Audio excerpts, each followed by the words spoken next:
जनूबी हल्के के ज़मनी इंतखाबात की तारीख तय होते ही कांग्रेस पार्टी में टिकट के लिए रसाकशी तेज हो गई है। इसी सिलसिले में जिला कांग्रेस दफ्तर में केपीसीसी की जानिब से मुनाखदा मीटिंग के दौरान हंगामा आराई देखने को मिली। पार्टी के मुबस्सिरीन और इंचार्ज कमेटी के अराकीन मुकामी लीडरों की राय जानने के लिए पहुंचे थे। ताहम राय शुमारी के दौरान दफ्तर के बाहर शदीद हंगामा खड़ा हो गया। एक तरफ मुस्लिम लीडरों और नौजवानों ने आइंदा तबके को वोट देने का मुतालिबा किया, तो दूसरी जानिब SS मलिकार्जुना के हामियों ने समर्थ शामनूर के हक में नारेबाजी की।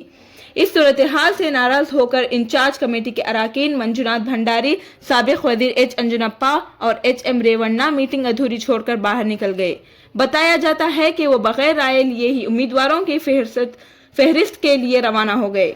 इस दौरान कांग्रेस कारकुनों के दरमियान तल्ख कलामी भी हुई, जिसे पुलिस ने मुदाखलत करके काबू में किया। दरे असना मुस्लिम लीडरों ने शदीद नाराजगी जाहिर करते हुए कहा कि अगर इस बार भी अक़लियतों को टिकट नहीं दिया गया तो आने वाले इंतखाबात में कांग्रेस को नुकसान उठाना पड़ेगा। इन्होंने इल्ज़ाम लगाया कि अक़लियतों को सिर्फ वोट बैंक के तौर पर इस्तेमाल किया जा रहा है। ब्यूरो रिपोर्ट, इनकलाब न्यूज़, दावणಗೆರೆ। ಯಾವ ಅಭ್ಯರ್ಥಿ ಕೊಡಬೇಕು ಅನ್ನೋದನ್ನು ಹೈಕಮಾಂಡ್ ನಿರ್ಧಾರ ಮಾಡುತ್ತೆ। ಇಲ್ಲಿ ಜನರು ಅಲ್ಪಸಂಖ್ಯಾತರು ಕೂಡ ನಮಗೆ ಕೊಡಬೇಕು ಅಂತ ಕೇಳ್ತಿದ್ದಾರೆ, ತಪ್ಪೇನಿಲ್ಲ। ಇನ್ನು ಉಳಿದವರು ಕೂಡ ಕೇಳ್ತಿದ್ದಾರೆ, ಅದು ತಪ್ಪಿಲ್ಲ।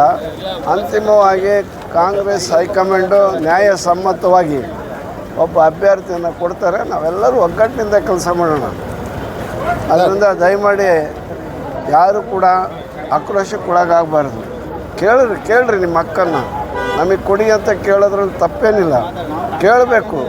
ನೀವು ಕೇಳಿದ್ದೀರಾ, ನಿಮ್ಮ ಅಭಿಪ್ರಾಯವನ್ನು ನಾವು ಹೈಕಮಾಂಡ್ ಮೇಲೆ ಹೇಳ್ತೀವಿ। ಸರ್, ನಾವು ಅಲ್ಪಸಂಖ್ಯಾತರು ಈಗಲ್ಲ ಸರ್, 35 ವರ್ಷದಿಂದ ಕೇಳ್ತಾ ಇದ್ದೀವಿ, ನಾವು ತ್ಯಾಗ ಮಾಡ್ಕೊತ ಬಂದಿದ್ದೀವಿ।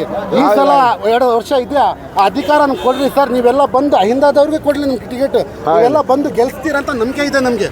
ಅದೇ ಮುಂದೆ 22 ಸಾರ್ವತ್ರಿಕ ಚುನಾವಣೆ ಗ್ಯಾರಂಟಿ ಇಲ್ಲ, ಯಾಕಂದ್ರೆ ನೀವು ಅಹಿಂದಾರವರು ಎಲ್ಲ ನಮ್ಮ ಸರ್ಕಾರ ಬಂದು ನಮ್ಗೆ ಗೆಲ್ಲಿಸ್ತಾರಂತ ನಂಬಿಕೆ ಇದೆ। ದಯವಿಟ್ಟು ಅಲ್ಪಸಂಖ್ಯಾತರು ಟಿಕೆಟ್ ಕೊಡ್ರಿ ಸರ್ ತಾವು।